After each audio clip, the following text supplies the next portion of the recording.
that many a time Muslims living in the Western country, or even some of the Muslims in the Arab land, trying to be soft to the non-Muslims and trying that they are the one who will support them, they are the one who are going to fund them, etc. They are going to protect them. Many a time they give verdicts which is against the Quran and the Sunnah.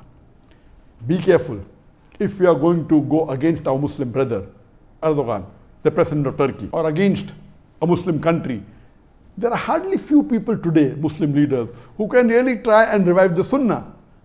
And as I said in my earlier answer, that I don't know of any Muslim leader which is anyway close to Muhammad Sallallahu Alaihi Wasallam or anyway close to the Khulafa Rashidin, the way they ruled or how they were political leaders. Nowhere close, not even 1%. Now if one Muslim brother is doing something which is there, which is permitted, why are the Muslims against him? So as far as my view is concerned, Alhamdulillah, what Turkey did is completely correct. And if you agree that Muhammad Fateh Sultan, he purchased the mosque.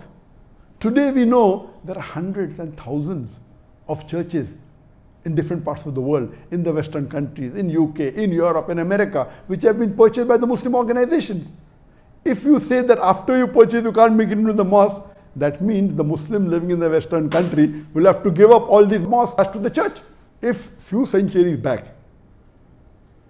Emperor Sultan Muhammad Fateh purchases, buys with his own money, and that was one of the reasons. So here we're not talking about conquest, it is purchased. We're not talking about war.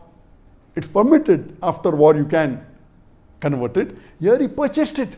There are documents. So the court in Turkey said, seeing as the documents, if there was a case filed, that what right does Kemal Atatürk have to convert it into a museum?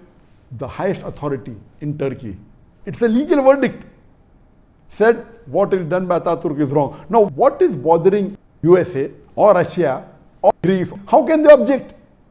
How can they interfere in the personal affairs of Turkey, a Muslim country? And why are the other Muslims supporting the non-Muslims? It is totally wrong. As far as I am concerned, whatever Turkey did is correct. It is permitted in Islam. It is Mustab, Alhamdulillah. It was a mosque for several years. It was purchased. If I don't support them now, I'll have to tell all the thousands of mosques in the European country and in USA and in Canada, which have been purchased from the church authorities, even they have to give them up. So please, Allah clearly says in the Quran, in Surah Nisa, chapter number 4, verse number 135, that Ya ayyuhallazina amanu, oh you believe, stand out for justice as true to Allah subhanahu wa ta'ala, even if it be against yourself, against your parents, against your relatives, whether rich or poor. Allah protects both. So please, if a Muslim has the guts to do something which is close to Quran and Sunnah, it is the duty as Muslims that we should support him and we should encourage him. Hope that answers the question.